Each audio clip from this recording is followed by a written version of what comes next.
This is a assertion region type question.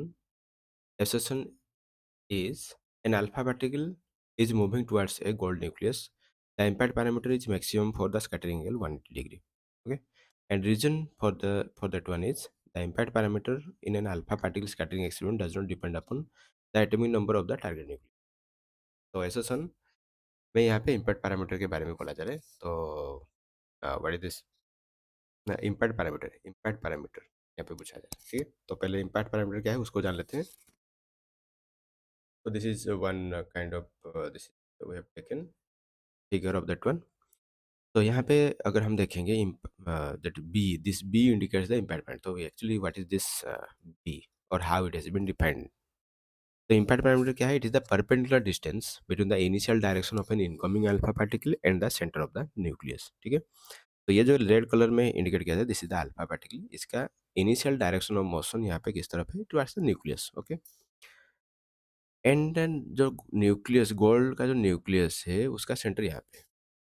तो एक different colour.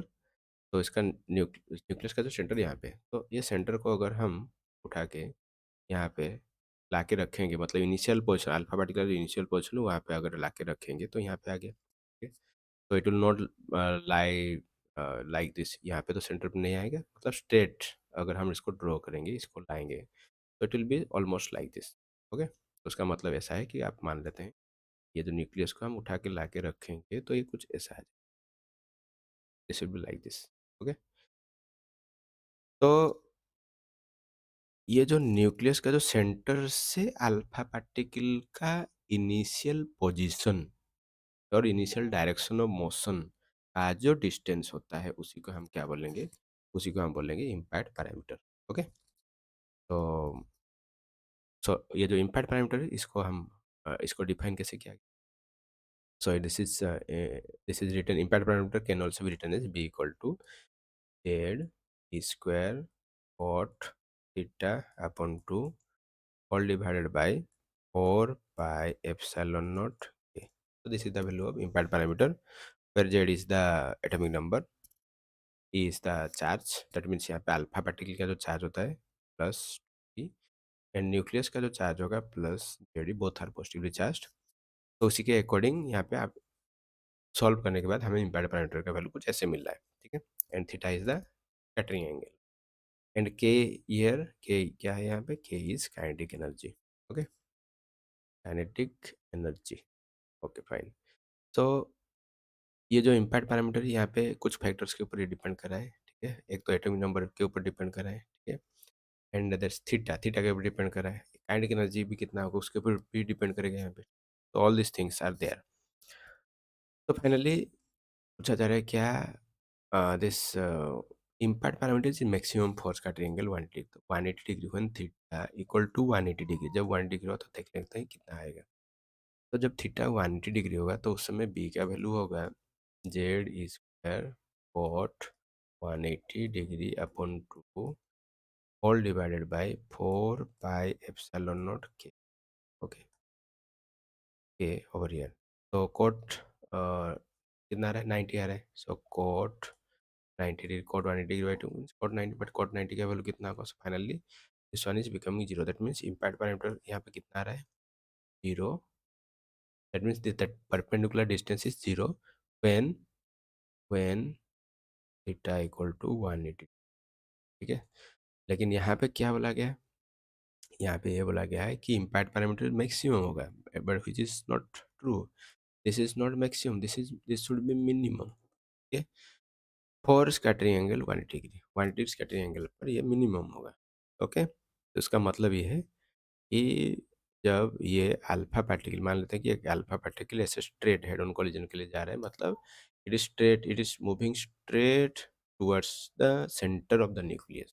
Nucleus के centre की तरफ जा रहा है, तब उस समय क्या होगा? तो ये ऐसे स्ट्रेट जाएगा. ठीक है, and after that it will come back.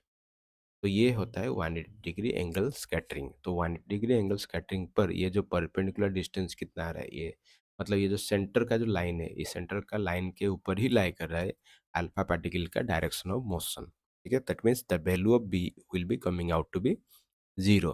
Okay, लेकिन अगर हम अल्फा पार्टिकल को यहाँ पे कहीं पे रखेंगे तो उस समय क्या होगा, as it is quite away from the influence of the nucleus so it may go undeviated. इसका कोई डिविएशन नहीं होगा, मतलब ऐसे ये स्ट्रेट चला जाएगा, will go straight like this. Okay, तो उस समय तो थीटा का वैल्यू, यहाँ पे थीटा का वैल्यू कितना होगा, 0 डिग्री होगा। तो 0 डिग्री पर इम्पैक्ट पैरामीटर आपको क्या मिलेगा, सबसे ज़्यादा मिलेगा। ठीक है, तो यहाँ पर रेक्टिफिकेशन करना पड़ेगा, that means this is a false statement. और यहाँ पे एक चीज़ हम लोग बच्चे यहाँ पे गलती करते हैं, सोच लेते हैं कि यहाँ पे राइट साइड है, ऊपर में है, तो न्यूमरेटर में है, तो मतलब थीटा जितना ज़्यादा होगा बी उतना ज़्यादा।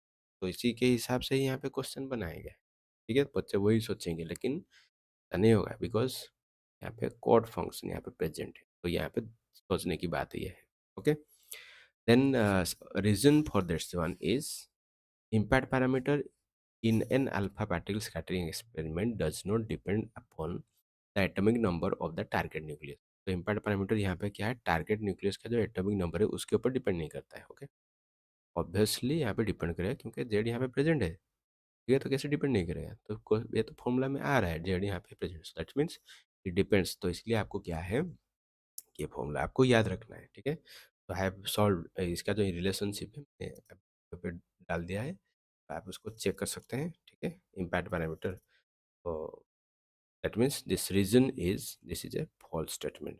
तो ऑप्शन अगर हम जाएंगे तो ए बी सी, तो ए बी सी में A and B these are common option. एक और एक बात यहाँ पे ध्यान में रखना है, ए एंड बी हमेशा कॉमन ऑप्शन रहता है, सी एंड डी चेंज होता रहता है। ठीक है, तो यहाँ पे सी में क्या है, assertion true and reason false, and D में क्या है, both A and R are false. तो option D will be the correct one.